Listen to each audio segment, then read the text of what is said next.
जी को आमंत्रित करना चाहता हूं। मित्रों, मैं आज की इस विशेष मीडिया ब्रीफिंग में आप सभी का मैं स्वागत करता हूं।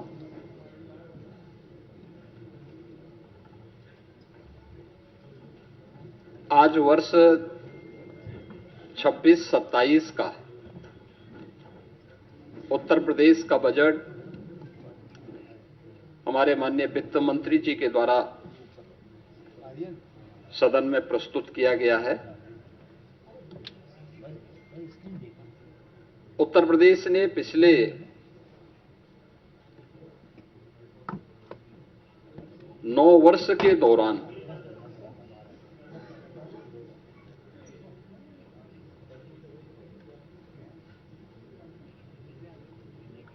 अपना परसेप्शन बदलने में जो सफलता प्राप्त की है,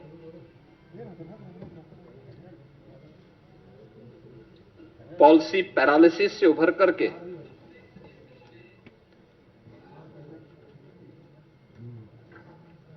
परसेप्शन को बदलकर अनलिमिटेड पोटेंशियल के स्टेट के रूप में यूपी को प्रस्तुत किया है।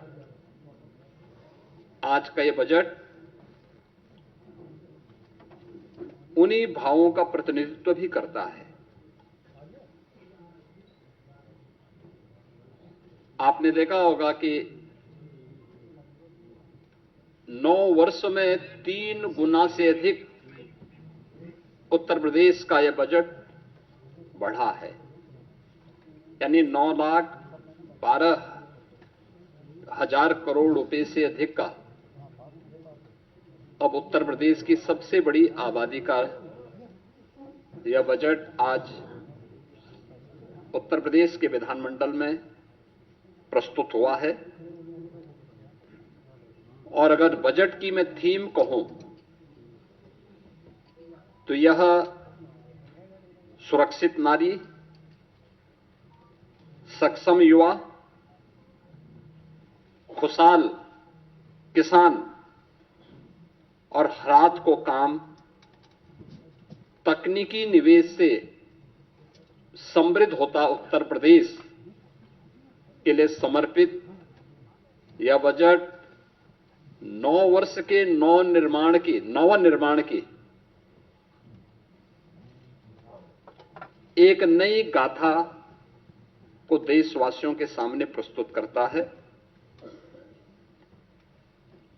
बजट की जो हाइलाइट्स हैं, जो आपने देखा है, इसमें 43,565 करोड़ रुपए से अधिक की धनराशि केवल नई योजनाओं के लिए इस बजट में उसमें प्रस्तावित की गई है।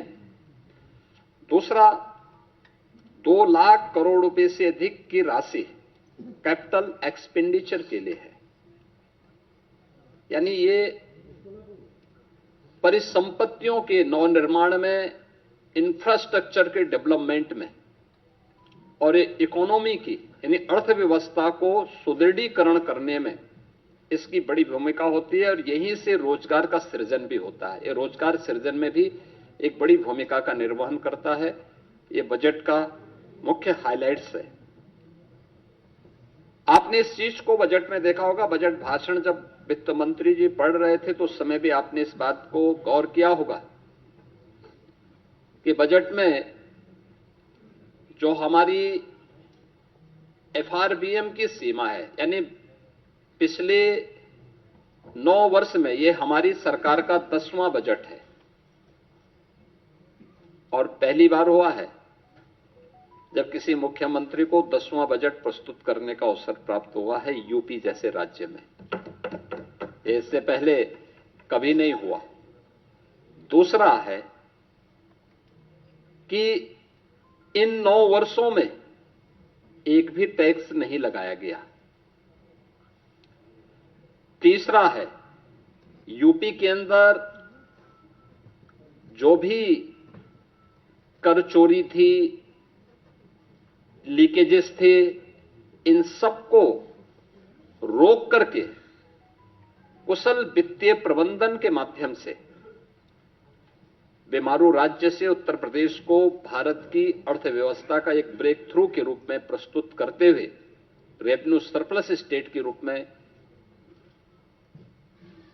प्रस्तुत करने में सफलता प्राप्त हुई है। 2017 में जिस राज्य में ऋणग्रस्तता थी और वह उसकी 30% से अधिक थी, उसे घटा करके हम लोगों ने अगले ही 2-3 वर्षों के अंदर 27% में लाने में सफलता प्राप्त की थी। लेकिन 3 वर्ष का जो कोविड कालखंड था, इसके कारण यह सीमा बढ़ी थी। हम इसे फिर से 27% में लाने में सफल हुए हैं और हमारा इस वित्तीय वर्ष में यह लक्ष्य है कि हम इसको 23% तक लेके आ जाएं। यानी जो रिजर्व बैंक ने तय किया है कि किसी भी राज्य की जो कुल जीएसडीपी होगी उसकी 30% से अधिक ऋण उस पर नहीं होना चाहिए। उत्तर प्रदेश देश के उन राज्यों में है जिस राज्य के पास जो भी एफआरबीएम की सीमा तय की गई है उसके अधीन उत्तर प्रदेश ने अपने वित्तीय प्रबंधन को रखा है और उत्तर प्रदेश की ऋणग्रस्तता उसी के अधीन उत्तर प्रदेश के अंदर देखने को मिल रही है। यह हमारा कुशल वित्तीय अनुशासन भी है। बिना अतिरिक्त टैक्स लगाए हुए उत्तर प्रदेश के अंदर वेलफेयर की स्कीम को, इंफ्रास्ट्रक्चर की स्कीम को और प्रत्येक सेक्टर में नई ऊंचाइयों को प्राप्त करते हुए विकास के नित नए सोपान को स्थापित करते हुए आज उत्तर प्रदेश जिस दिशा में आगे बढ़ा है, अपनी अर्थव्यवस्था को मजबूत किया है, उसके बल पर उत्तर प्रदेश आज देश की टॉप 3 इकोनॉमी में एक है। देश की जो टॉप 3 इकोनॉमी है उनमें से उत्तर प्रदेश की एक है। हम लोगों ने उत्तर प्रदेश जैसे राज्य को, हमने देखा होगा कि उत्तर प्रदेश में अब अनएम्प्लॉयमेंट जो रेट है इसको हम 2.24% तक के नीचे लेके आने में सफल हुए हैं। यह स्थिति 2017 के पहले यह लगभग 17 से 19% तक था। आज इसको हम नीचे करने में सफल हुए हैं। जॉब लेड ग्रोथ को लेकर के हम लोगों ने इस पूरे बजट की जो हमारी सोच है, युवाओं के प्रति समर्पित भाव के साथ जो भी ग्रोथ हो वह उनके एम्प्लॉयमेंट को लेकर के भी हो और युवाओं के एम्प्लॉयमेंट पर विशेष रूप से ध्यान देते हुए एमएसएमई, स्टार्टअप, ओडीओपी और स्थानीय उद्यमियों को विकसित करते हुए बृहद निवेश की नई योजना के साथ उत्तर प्रदेश को इन्वेस्टमेंट डेस्टिनेशन के साथ एम्प्लॉयमेंट जनरेटर के रूप में भी एक बड़ी भूमिका के साथ आगे बढ़ाने का तय।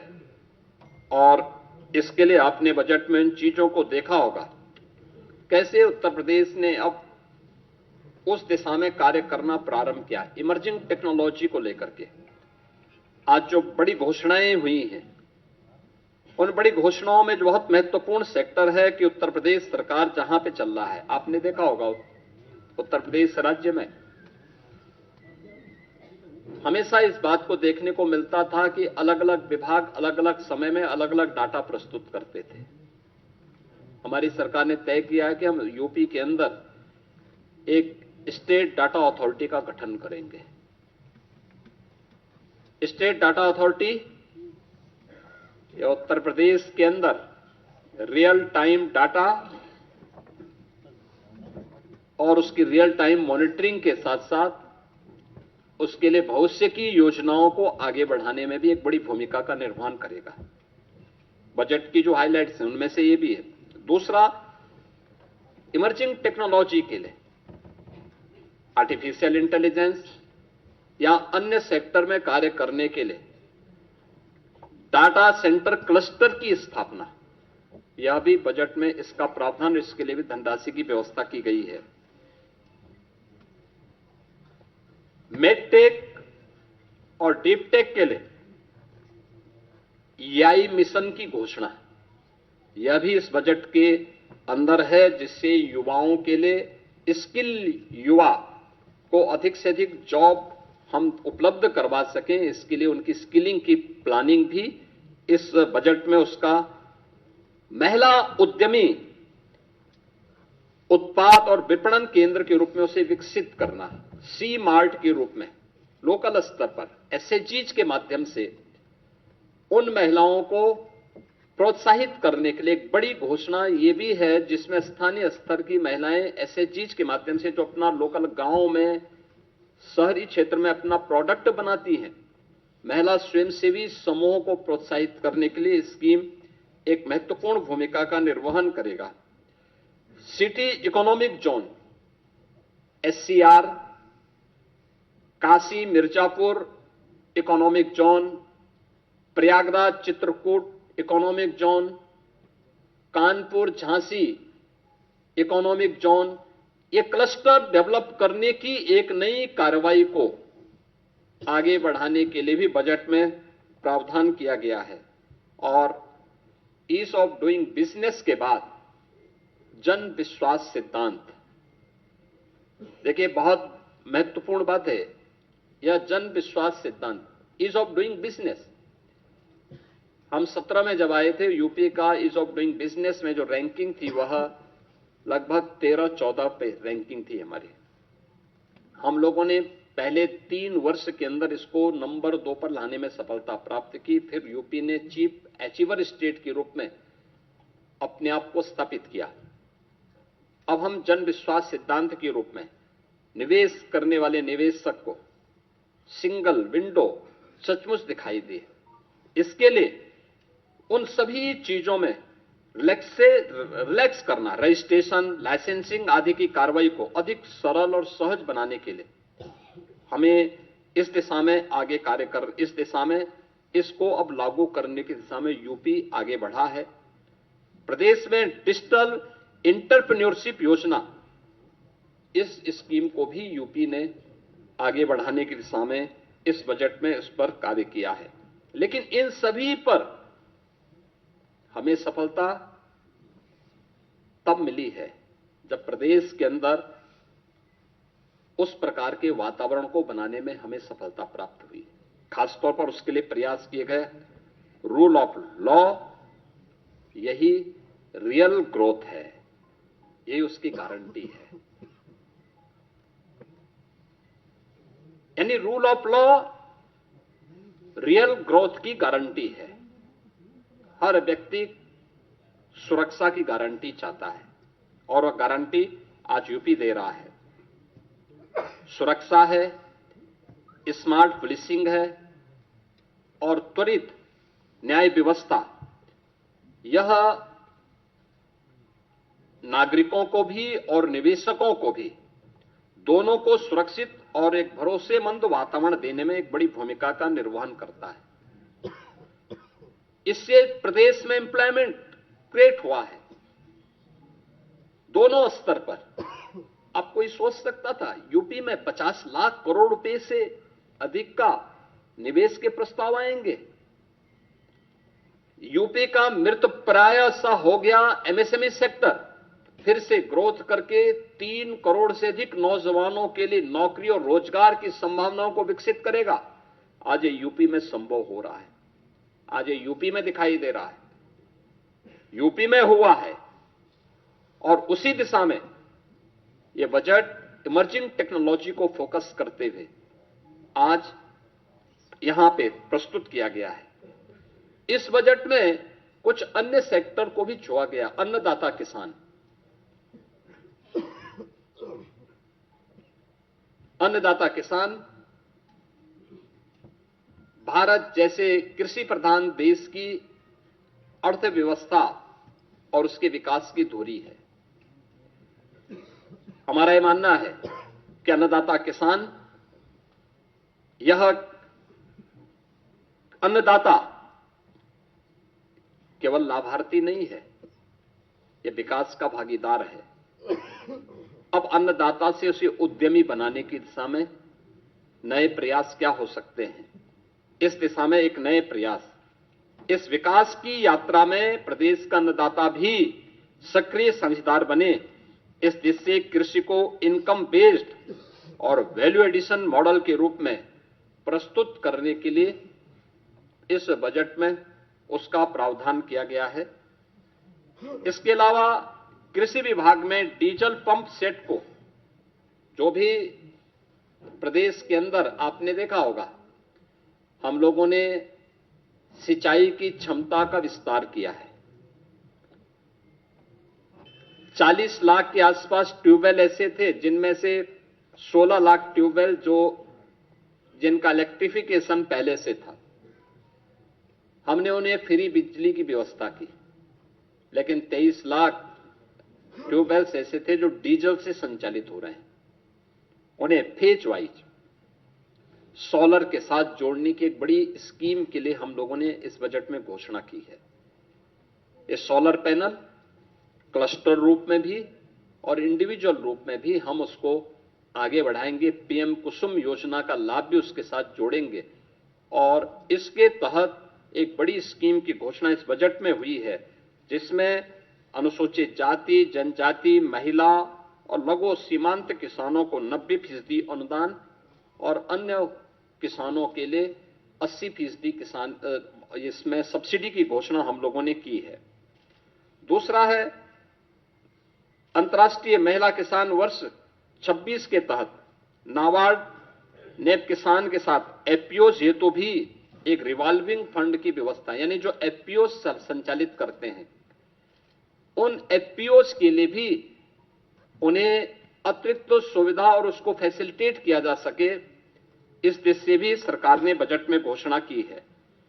गन्ना के साथ ही तिलहनी और दलहनी अंतः फसली खेती, यानी अब तक होता क्या, हम एक फसल लेते थे एक समय में, गन्ना के साथ कोई दूसरी फसल नहीं ले पाते थे। इसके साथ भी उस दलहनी और तिलहनी फसलों को बोया जा सकता है, दोनों का लाभ होगा।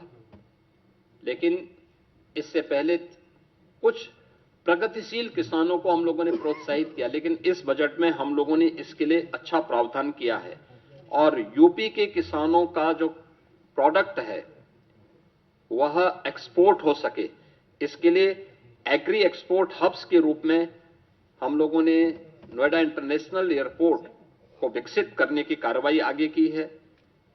इसमें उत्तर प्रदेश में कृषि और बागवानी उत्पादों की जो क्वालिटी है और उसका प्रोडक्शन है, इस दिशा में भी सरकार ने इस बजट में उसका प्रावधान किया है। वर्ल्ड बैंक के साथ हम लोग मिलकर के UP agrees platform, UP agrees के कार्यक्रम को आगे बढ़ा रहे हैं।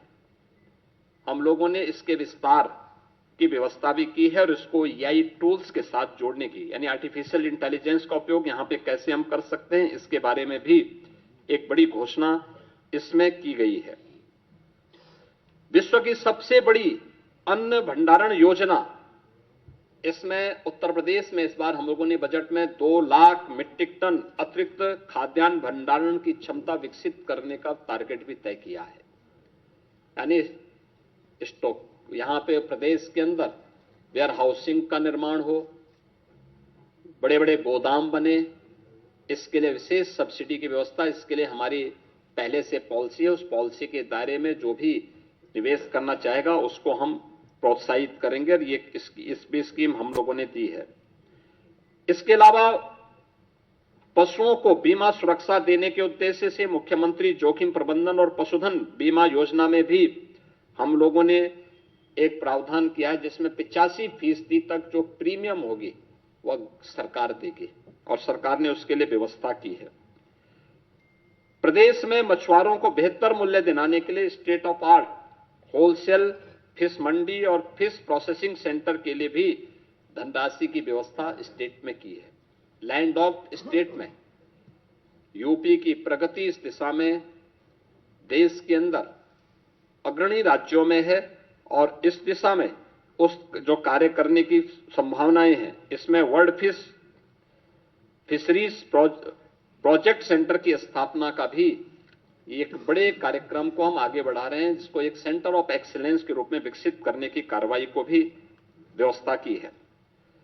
4 चीनी मिलों की क्षमता संवर्धन के प्रावधान को, जिसमें छाता मथुरा, के अश्वनी और logistic hub, wearing house complex हेतु भी धनराशि का प्रावधान किया है और अन्य चीनी मिलों में भी इसकी व्यवस्था के प्रावधान किए गए हैं। मित्रों, बजट में अलग अलग विभागों के लिए सभी बजट प्रावधान में काफी वृद्धि की गई है। खासतौर पर जो बजट के प्रावधान हुए हैं इसमें हमारा अवस्थापना और औद्योगिक विकास के लिए भी इसमें काफी वृद्धि हुई है। आगरा लखनऊ से हरदोई फर्रुखाबाद गंगा एक्सप्रेस वे की कनेक्टिविटी के लिए धनराशि की व्यवस्था की गई है। गंगा एक्सप्रेस वे से प्रयागराज, मिर्जापुर, वाराणसी, चंदौली, सोनभद्र तक यानी शक्तिनगर तक इसके विस्तार का घोषणा हुई है। गंगा एक्सप्रेस वे को मेरठ, हरिद्वार तक ले जाने के लिए भी बजट में घोषणा की गई है और पूर्वांचल लिंक एक्सप्रेस वे को यानी सोनभद्र के शक्तिनगर तक, चंदौली, गाजीपुर तक ले जाने के कार्यक्रम को भी हम लोगों ने आगे बढ़ाया है। यूपी बायोफ्यूल प्लास्टिक केंद्र को भी विकसित करने की कार्रवाई को हम लोगों ने आगे बढ़ाया है और एफडीआई फॉर्च्यून 500 के अंतर्गत आने वाली जो कंपनियां हैं, एफडीआई के लिए आने वाली कंपनियों के लिए भी विशेष प्रावधान हम लोगों ने इस बजट में उसकी घोषणा भी की है। इसके साथ ही एमएसएमई सेक्टर में काफी बड़ी संख्या में हम लोगों ने इसको प्रोत्साहित करने के लिए कार्य किया है और एक बड़ा घोषणा, हर जिले में स्किल डेवलपमेंट के एक बड़े केंद्र को, जहां से हम हब एंड स्पोक मॉडल पर उस कार्यक्रम को आगे बढ़ा सकते हैं। इसके तहत सरदार वल्लभ भाई पटेल एम्प्लॉयमेंट जोन, इसके लिए भी प्रावधान की घोषणा की है, जिसमें 50 एकड़ से लेकर के 100 एकड़ क्षेत्रफल के एक बड़े क्लस्टर में स्किल डेवलपमेंट कार्यक्रम के साथ ही अन्य कार्यक्रमों को भी लागू करने का एक विशेष कार्यक्रम किया गया है। वन डिस्ट्रिक्ट वन कुजीन योजना के अंतर्गत भी स्थानीय खाद्य पदार्थों की ब्रांडिंग की जा सके, इसको प्रोत्साहित करने का भी प्रावधान इस बजट में किया गया है और उनके लिए विशेष प्रावधान किया गया है। उत्तर प्रदेश के युवाओं के लिए, उन्हें डिजिटली सक्षम बनाने के लिए हम लोगों ने स्वामी विवेकानंद युवा सशक्तिकरण योजना के अंतर्गत जो चालू वर्ष में उनके लिए टैबलेट या स्मार्टफोन वितरण के कार्यक्रम के लिए धनराशि की व्यवस्था भी इस बजट में की है और इसके साथ ही एमएसएमई सेक्टर में खासतौर पर जो पुराने कंबल कारखाने थे, उन कंबल कारखानों को आधुनिकीकरण करने की दिशा में, क्योंकि हर वर्ष हम लोगों को, गरीबों को कंबल वितरण करने के लिए अतिरिक्त प्रावधान करने पड़ते हैं, उसके लिए भी हम लोगों ने इस बजट में इसका प्रस्ताव किया है। आईटी एंड इलेक्ट्रॉनिक सेक्टर के लिए विशेष, जिसमें उत्तर प्रदेश एआई मिशन की व्यवस्था, AI centre of excellence, India AI data labs की स्थापना, साइबर फ्रॉड को रोकने के लिए साइबर सिक्योरिटी ऑपरेशन सेंटर की स्थापना का भी विशेष प्रावधान इस बजट में हम लोगों ने यहां पर किया है। और जो मैंने पहले भी कहा है कि जो डाटा सेंटर की मांग को देखते हुए इसमें काफी बड़े विस्तार को आगे हमने इसका विस्तार किया है। प्रदेश में कई डाटा सेंटर की वर्तमान में स्थापना हो रही है, लेकिन इनका डाटा सेंटर क्लस्टर की स्थापना हो जो एआई के लिए आवश्यक है, उस दिशा में आज सरकार ने इसकी भी घोषणा की और उसके लिए बजट की घोषणा की है। और डाटा सेंटर क्लस्टर की इस नई योजना से भी हम लोग कार्यक्रम को आगे बढ़ा रहे हैं। उत्तर प्रदेश ने शिक्षा के क्षेत्र में कुछ मॉडल दिए थे, खासतौर पर ऑपरेशन कायाकल्प हो या फिर उन बच्चों के लिए जो निराश्रित थे या निर्माण श्रमिकों के बच्चे थे, उनके लिए अटल आवासीय विद्यालय के मॉडल दिए थे। अटल आवासीय विद्यालय के इंफ्रास्ट्रक्चर को ध्यान में रखते हुए उसी तर्ज पर बेसिक शिक्षा परिषद में हम लोगों ने व्यवस्था की है कि सीएम कंपोजिट विद्यालय की स्थापना, यह हर जनपद में 2-2 विद्यालयों के लिए हम लोगों ने धनराशि का प्रावधान भी इस बजट में सभी 75 जनपदों के लिए किया है। इसके अलावा प्रदेश के अंदर कस्तूरबा गांधी विद्यालयों, अभी बहुत कुछ हमारे विकासखंड ऐसे थे जहां पे कस्तूरबा गांधी विद्यालय नहीं थे या कस्तूरबा गांधी विद्यालय की मांग हो रही थी, वहां पे उनके विस्तार के कार्यक्रम को हम लोगों ने एक व्यवस्था की है। और प्रदेश के जो हमारे प्रसिद्ध स्कूल हैं, माध्यमिक स्कूल हैं, इसके अलावा उच्च शिक्षण संस्थानों के लिए भी, उनके शिक्षणोत्तर कर्मचारियों के लिए भी, वहां पे जो मानदेय पे शिक्षक हैं इनके लिए भी हम लोगों ने कैशलेस यानी आयुष्मान भारत की तर्ज पर कैशलेस उपचार की व्यवस्था के लिए धनराशि की व्यवस्था भी इसमें की है। सभी प्रकार के शिक्षकों को इसके साथ हम लोगों ने जोड़ा हुआ है, ये सभी चीजें की हैं। आर्टिफिशियल इंटेलिजेंस का उपयोग माध्यमिक स्तर से ही हम करना प्रारंभ करेंगे, इसके लिए धनराशि की व्यवस्था की है। बालिकाओं के लिए निःशुल्क सैनिटरी नैपकिन की व्यवस्था के लिए भी धनराशि की व्यवस्था की गई है और ड्रीम स्किल लैब क्लस्टर के लिए भी धनराशि की व्यवस्था इस बजट में की गई है। इसके अलावा प्रदेश के अंदर अन्य उसमें हमारे जितने भी यानी टेक्निकल एजुकेशन में प्रदेश सरकार ने शिक्षा, कौशल, तकनीकी और उसके सशक्त त्रिकोण के लिए EI, digital technology, defence manufacturing, semiconductor, data centre, data science जैसे उभरते क्षेत्रों में भी हम लोगों ने इसको और अधिक प्रतिस्पर्धी बनाने की दिशा में इसको भी, इसका प्रावधान भी इस बजट में हम लोगों ने टेक्निकल एजुकेशन की दृष्टि से प्रारंभ किया है। उत्तर प्रदेश सरकार स्टेम यानी science, technology, engineering and maths, इसको बढ़ावा देने के लिए प्रदेश सरकार ने स्टेम EI मिशन, राजकीय पॉलिटेक्निक संस्थान और टेक्निकल इंस्टीट्यूशन के साथ हम इसको जोड़ने के एक बड़े कार्यक्रम के साथ आगे बढ़े हैं, जिसमें EI enabled lab, skill development के साथ इसको जोड़ने का कार्यक्रम और EI से जुड़ी हुई जो सामग्री है वह स्थानीय भाषा में यानी हिंदी में भी उपलब्ध हो सके, इसके लिए कार्य हो रहा है। इसके साथ ही इस दिशा में नॉलेज पार्टनर के रूप डीप टेक के लिए प्रदेश के अंदर IIT कानपुर, IIT BHU और अन्य संस्थानों को भी हम लोगों ने इसके साथ जोड़ने के एक बड़े कार्यक्रम के लिए भी धनराशि की व्यवस्था यहां पर हम लोगों ने इस बजट में इसकी घोषणा की है।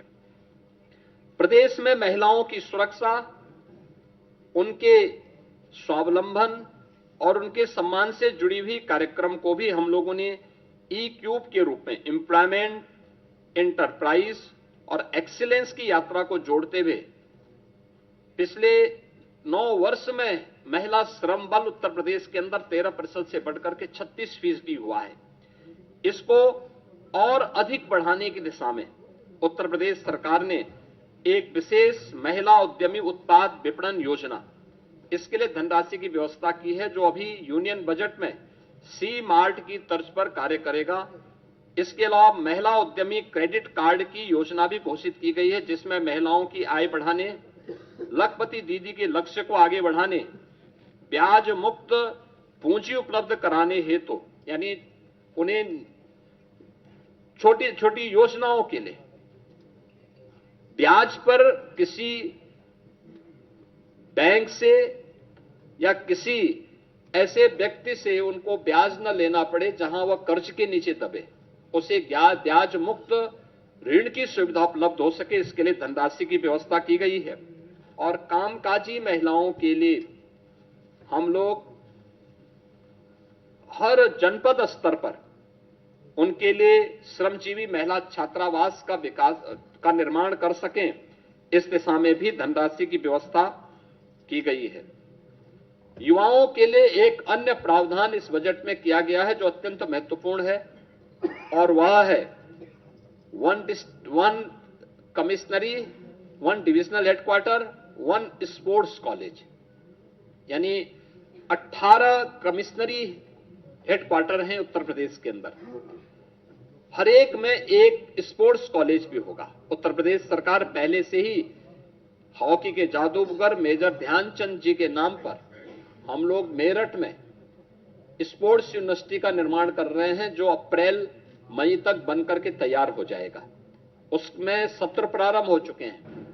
अब उत्तर प्रदेश ने 2030 के अहमदाबाद कॉमनवेल्थ गेम्स और 2036 के ओलंपिक की भारत की प्रस्तावित दावेदारी को ध्यान में रखते हुए उत्तर प्रदेश का युवा अच्छी संख्या में इन आयोजनों में भागीदार बन सके, इसके लिए 18 कमिश्नरी हेडक्वार्टर पर, यानी डिविजनल हेडक्वार्टर पर हम लोग एक एक स्पोर्ट्स कॉलेज की स्थापना करने के साथ ही उन्हें एक स्पेसिफिक स्पोर्ट्स के लिए सेंटर ऑफ एक्सीलेंस के रूप में विकसित करने की दिशा में भी कार्य कर रहे हैं। इसके लिए हम लोगों ने धनराशि की व्यवस्था इस बजट में भी इसकी व्यवस्था की है।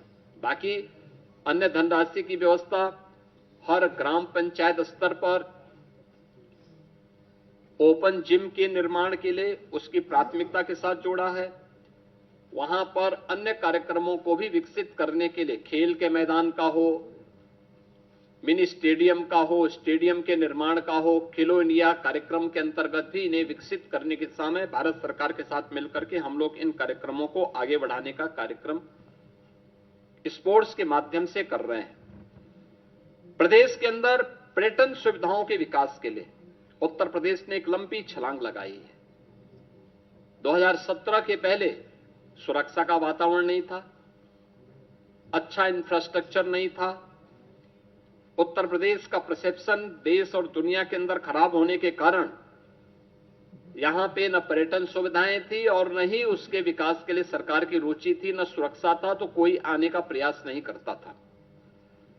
24-25 में 122 करोड़ पर्यटकों ने उत्तर प्रदेश के धार्मिक स्थलों की और अन्य हमारे जितने भी पर्यटन के केंद्र हैं अलग अलग, चाहे वो इको टूरिज्म के हों, हेरिटेज टूरिज्म के हों, एडवेंचर से जुड़े हुए केंद्र हों, इन सब में उन्होंने आकर के यात्रा की। पर्यटन अपने आप में एम्प्लॉयमेंट का भी एक बहुत बड़ा माध्यम है, ढेर सारा रोजगार का सृजन करता है। उन सब के लिए आज उत्तर प्रदेश ने एक नई व्यवस्था की है और बजट में भी हम लोगों ने उसका प्रावधान किया है कि हम लोग 1 लाख अतिरिक्त रूम जोड़ने के लिए जो हमारी पर्यटन की पॉलिसी है, इस पॉलिसी के अंतर्गत पीपीपी मोड पर इसको विकसित करने के सामने कार्य करेंगे। 50,000 नए होम स्टे के लिए भी हम लोग इस दिशा में कार्य करेंगे और महिला गाइड प्रशिक्षण के लिए भी लाइसेंस शुल्क को माफ करने, यानी 10,000 का जो लाइसेंस शुल्क है उसको माफ करने का भी प्रावधान हम लोगों ने महिलाओं के लिए इस बजट में इसकी व्यवस्था की है। मित्रों, आप इस बात को जानते हैं कि स्वास्थ्य क्षेत्र में उत्तर प्रदेश ने पिछले 9 वर्ष में एक नई प्रगति की है, एक नया प्रयास किया है और इस प्रयास के अंतर्गत आप इस बात को देख सकते हैं कि जिस राज्य में पहले मात्र 36 मेडिकल कॉलेजेस थे, जिसमें से 17 से कम केवल गवर्नमेंट मेडिकल कॉलेजेस थे, आज उस राज्य में 81 मेडिकल कॉलेज, 2 एम्स और कई हमारे पास सुपर स्पेशलिटी के हॉस्पिटल्स वर्तमान में कार्यरत हैं। ये सुविधाएं और देश के अंदर सबसे अधिक 5 करोड़ 46 लाख से अधिक प्रधानमंत्री जन आरोग्य योजना के अंतर्गत आयुष्मान कार्ड के गोल्डन कार्ड देने वाला राज्य यूपी है। सबसे अधिक गोल्डन कार्ड भी उत्तर प्रदेश दे रहा है। अब नेक्स्ट क्या? हमने टर्सरी केयर के रूप में अपने मेडिकल कॉलेजेस को विकसित किया है। कुछ मेडिकल कॉलेजेस इसमें विकसित हो रहे हैं। हर जिले के अंदर डायलिसिस की सुविधा निःशुल्क में उपलब्ध करवाने की कार्रवाई के साथ ही वहां पे रेडियोलॉजी की व्यवस्था, खासतौर पर एमआरआई, सीटी, कलर डॉपलर, डिजिटल एक्सरे, इन सब की व्यवस्था का प्रावधान जनपद स्तर पर करने की तैयारी के साथ ही नेक्स्ट स्तर पर इस बजट में देश का यह पहला सेंटर होगा जिसको हम एसजीपीजीआई में करने जा रहे हैं। टर्सरी के बाद क्वार्टरली हेल्थ केयर सेंटर की स्थापना का एक बड़ा कार्य है, जिसके लिए हम लोगों ने पहले चरण में 250 करोड़ रुपए का प्रावधान इस बजट में किया है। और यह एक बड़ी घोषणा है यूपी की दृष्टि से, खासतौर पर जिसमें ऑर्गन ट्रांसप्लांट की दृष्टि से किसी भी प्रकार के उस अभियान को आगे बढ़ाने के लिए यह बहुत बड़ा सेंटर एसजीपीजीआई इस कार्यक्रम को लेकर के आगे बढ़ाएगा। इसके साथ ही प्रदेश ने उन जनपदों में, जिन जनपदों में हमारे डिस्ट्रिक्ट हॉस्पिटल को हम लोगों ने मेडिकल कॉलेजेस के साथ संबद्ध किया है, वहां पे डिस्ट्रिक्ट हॉस्पिटल के कार्यक्रम को बनाने की एक प्रक्रिया तेजी के साथ आगे बढ़ सके, ये इसके लिए धनराशि की व्यवस्था की है। राष्ट्रीय वन हेल्थ मिशन के अंतर्गत राज्य वन हेल्थ मिशन के लिए भी धनराशि की व्यवस्था इसमें की है। और जो हमारे मेडिकल कॉलेजेज हैं, उन मेडिकल कॉलेजेज में छात्रावास का निर्माण हो सके, इसके लिए भी हम लोगों ने अतिरिक्त धनराशि की व्यवस्था की है। इसके अलावा प्रदेश के अंदर रोड सेफ्टी की दृष्टि से, रोड सेफ्टी के लिए आवश्यक प्रावधान करने के साथ साथ अगर कोई घटना दुर्घटना होती है, रोड एक्सीडेंट होता है या कोई आपदा आती है, उन स्थितियों में ट्रॉमा हमारा उतना ही सशक्त हो, इसके लिए ट्रॉमा के लिए भी नए ट्रॉमा सेंटर विकसित करने के लिए भी धनराशि की व्यवस्था सरकार ने इस बजट में इसके लिए की है। और प्रदेश के अंदर मेडिकल के सेक्टर में भी, हेल्थ सेक्टर में भी मिडटेक की स्थापना हो, इसमें एआई, रोबोटिक आदि की हम सहायता से देश प्रदेश के दूर दराज के क्षेत्रों में भी सुविधा उपलब्ध करवा सकते हैं, नए जनपदों में उपलब्ध करवा सके। इसके लिए वर्तमान में हमारे 2 सेंटर ऑफ एक्सीलेंस, एक एसजीपीजीआई लखनऊ में और दूसरा आईआईटी कानपुर के साथ मिलकर के राज्य सरकार इसके लिए धनराशि की व्यवस्था की है और इसमें कार्य हमारा चल रहा है और हमने इसमें धनराशि की व्यवस्था भी की है। प्रदेश सरकार ने उच्च शिक्षा में बेटियों के लिए, खासतौर पर जो हमारी मेरिटोरियस छात्राएं हैं, उन बालिकाओं के लिए स्कूटी देने के कार्यक्रम के लिए भी धनराशि की व्यवस्था इस बजट में की है, जो बेटियों को सुगम यातायात के लिए और उस व्यवस्था को और सुगम बनाने में सरकार, यानी स्मार्टफोन, आपका जो है टैबलेट के साथ, स्मार्टफोन के साथ या स्मार्टफोन के साथ ये व्यवस्था अतिरिक्त उनके लिए वहां पे उपलब्ध करवाई जा रही है।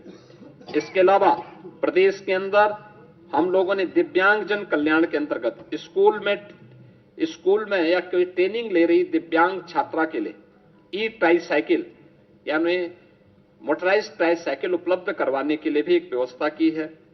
प्रदेश के अंदर डीडीआरसी की स्थापना हो, दिव्यांग जनों के लिए उनके नजदीक के सेंटर में ही कृत्रिम अंग उपकरण वितरण के लिए स्क्रीनिंग और उपकरण वितरण हो सके, उनको ये सुविधा उपलब्ध हो सके, इसके लिए बजट में इसका प्रावधान किया गया है। 3 से 7 वर्ष के दिव्यांग बच्चों के लिए शिक्षण प्रशिक्षण के लिए डे केयर सेंटर की स्थापना के लिए भी धनराशि की व्यवस्था की गई है।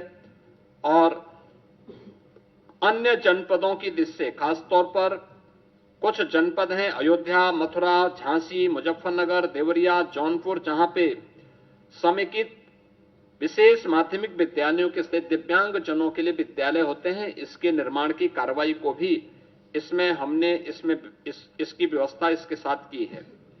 प्रदेश के अंदर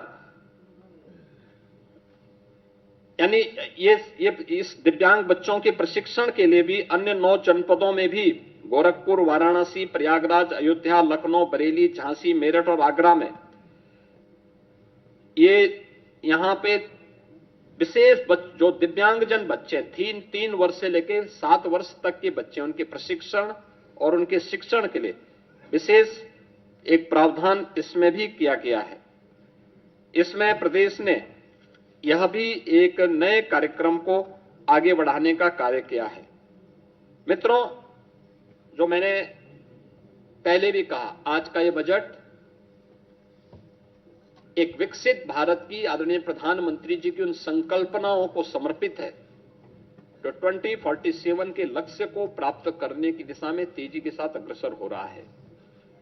और पिछले 9 वर्ष के सभी उससे पहले की उस जड़ता को, जिसने प्रदेश के अंदर बॉटलनेक्स को समाप्त करते हुए, अपने बीमारू स्टेटस को समाप्त करते हुए, दूर करते हुए, आज भारत की इकोनॉमी के ब्रेक थ्रू के रूप में उत्तर प्रदेश को हम विकसित करने की दिशा में आगे बढ़े हैं। अब उत्तर प्रदेश बीमारू राज्य नहीं है। अब उत्तर प्रदेश भारत की इकोनॉमी का एक ग्रोथ इंजन बनकर के उभरा है। भारत की इकोनॉमी के ग्रोथ इंजन के रूप में यह आगे बढ़ रहा है। और मेरा मानना है कि उत्तर प्रदेश का आज वित्त मंत्री जी के द्वारा विधानसभा में प्रस्तुत बजट, यह उत्तर प्रदेश के अंदर जन आकांक्षाओं को पूरा करने, जन कल्याण, रोजगार सृजन, निवेश के विस्तार, महिलाओं के सम्मान और उनके सशक्तिकरण की दिशा में, युवाओं के लिए अधिक से अधिक रोजगार सृजन की दिशा में प्रदेश को आगे बढ़ाने और 2029-30 में यूपी को $1 ट्रिलियन की इकोनॉमी के रूप में प्रस्तुत करते हुए एक विकसित भारत के विकसित उत्तर प्रदेश के रूप में आगे बढ़ाने की दिशा में एक मील का पत्थर साबित होगा। इस दिशा में आज यह बजट यहां पे प्रस्तुत किया गया है। मैं बजट प्रस्तुत करने के लिए वित्त मंत्री जी को, अपर मुख्य सचिव वित्त और उनकी पूरी टीम को हृदय से बधाई देता हूं। अपने सभी दोनों वरिष्ठ सहयोगियों, उप मुख्यमंत्री श्री केशव प्रसाद मौर्य जी को, श्री ब्रजेश पाठक जी को, मंत्रिमंडल के अपने सभी सहयोगियों को और सभी उन अधिकारियों को भी धन्यवाद दूंगा जिन्होंने मेहनत से उत्तर प्रदेश के 2026-27 के इस बजट को बनाने और अपना सकारात्मक योगदान से उत्तर प्रदेश के इस परसेप्शन को बदलने में उन्होंने एक नई उस भूमिका को प्रस्तुत किया है कि सिस्टम वही है लेकिन लीडरशिप बदलती है, कैसे चेंज आता है, वह चेंज आज यहां पर इस बजट के माध्यम से देखने को मिल रहा है। अब उत्तर प्रदेश 9,12,000 करोड़ रुपए के अपने इस बजट को प्रस्तुत करते हुए गौरवान्वित महसूस कर रहा है। मैं इसके लिए पूरे प्रदेशवासियों को हृदय से बधाई देता हूं, अपनी मंगल में शुभकामनाएं देता हूं और वित्त मंत्री जी और उनकी पूरी टीम को इस दूरदर्शी जन आकांक्षाओं की पूर्ति करने वाले युवा, महिला, अन्नदाता और गरीब को ध्यान में रख करके बनाए जाने वाले इस बजट के लिए बहुत बहुत बधाई देता हूं, अपनी मंगल में शुभकामनाएं देता हूं। धन्यवाद। मुख्यमंत्री जी